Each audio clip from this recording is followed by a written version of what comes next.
Mes chers collègues, plutôt que d'ajouter mon grain de sel aux commentaires de l'inquiétante séquence politique que nous vivons, je voudrais repartir avec vous des mots d'Alexis de Tocqueville, qui fut un grand observateur de la démocratie moderne en son berceau, à l'heure où l'Ancien Régime rendait ses derniers soubresauts.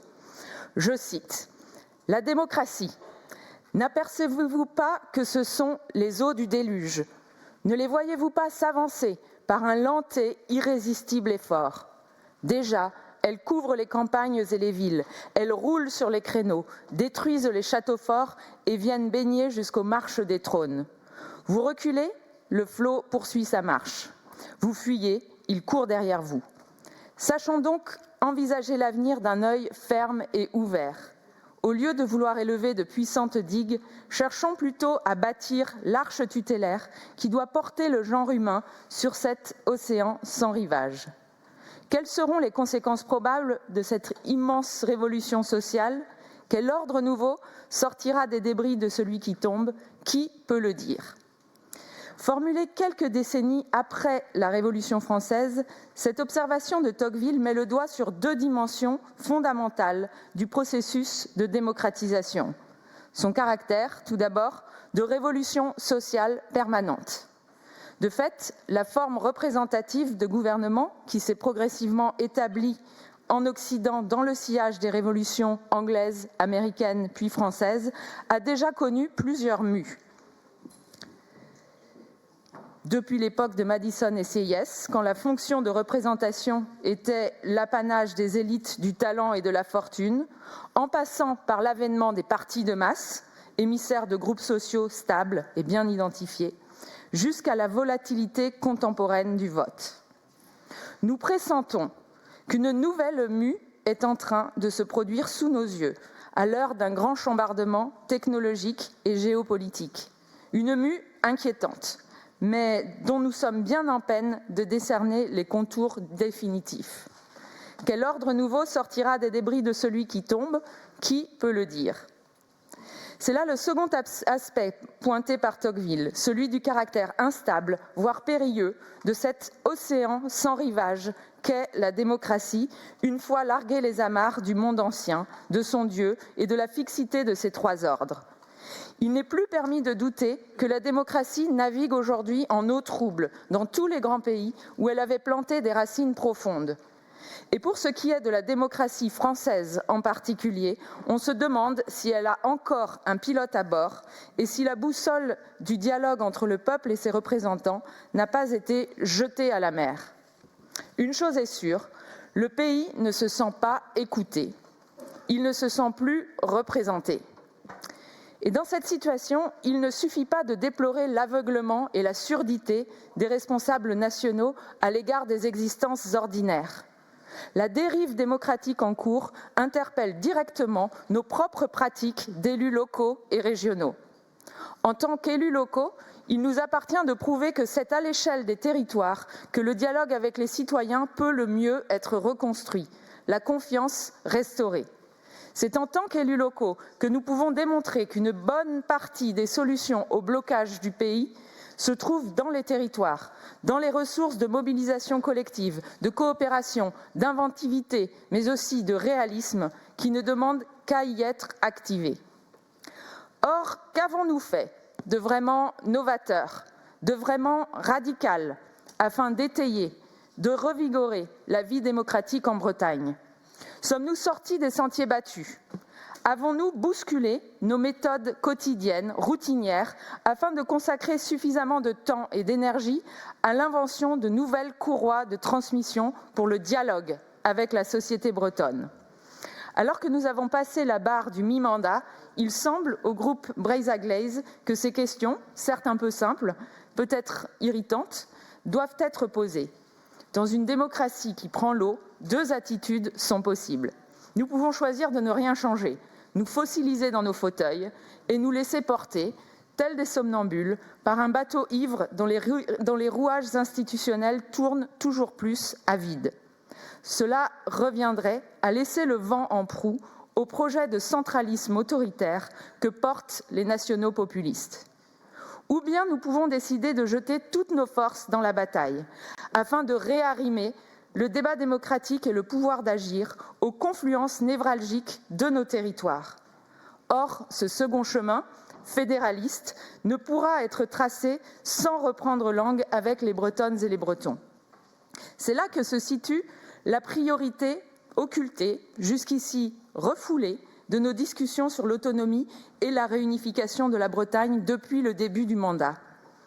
Nous avons adopté un vœu sur la réunification en 2021, un autre sur l'autonomie en 2022, et nous nous apprêtons à débattre d'un troisième en réponse aux ouvertures du Premier ministre sur un nouvel acte de décentralisation réitéré hier après-midi.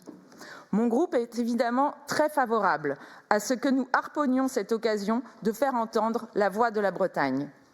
Mais nous considérons qu'il est au moins aussi important de porter cet exercice de persuasion sur le terrain, à hauteur d'homme. La réunification et l'autonomie de la Bretagne n'ont pleinement de sens que comme projet mobilisateur, de nature à raviver le débat public sur notre trajectoire collective. Dans notre vœu de 2021, la région s'était engagée, je cite, à prendre toutes ses responsabilités pour répondre à l'aspiration démocratique des Bretonnes et des Bretons en se donnant les moyens d'organiser un débat populaire et informé au cours de l'année 2023. Et à organiser, conjointement avec les collectivités et associations volontaires de Loire-Atlantique, une consultation citoyenne sur les 5 départements bretons, dans le cas où l'État ne s'engagerait pas à organiser un référendum décisionnaire à l'horizon 2024. Tout cela est resté lettre morte.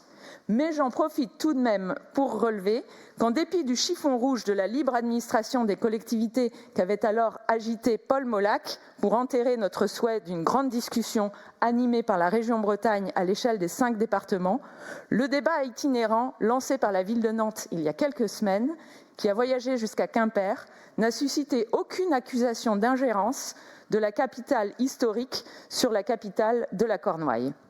Nous espérons donc, Monsieur le Président, que le débat avec les citoyens que vous nous annoncez désormais pour 2026 se tiendra.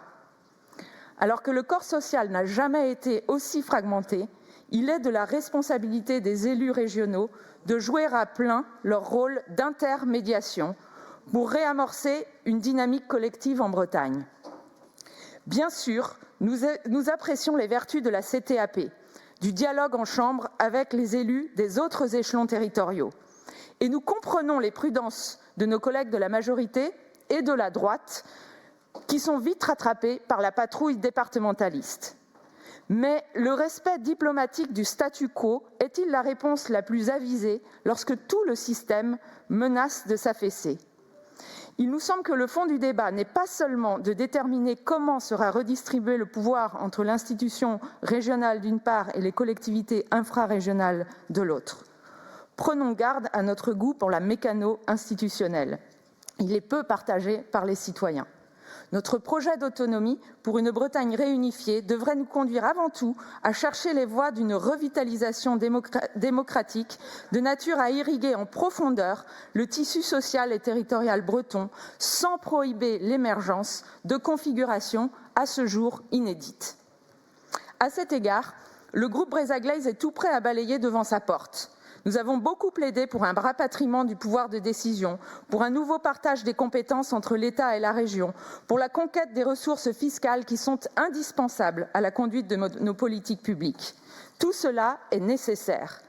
Mais nous n'avons pas assez explicité la manière dont nous imaginons de donner vie et épaisseur à ce projet. Pourtant, les possibilités sont multiples de redonner la parole aux citoyens.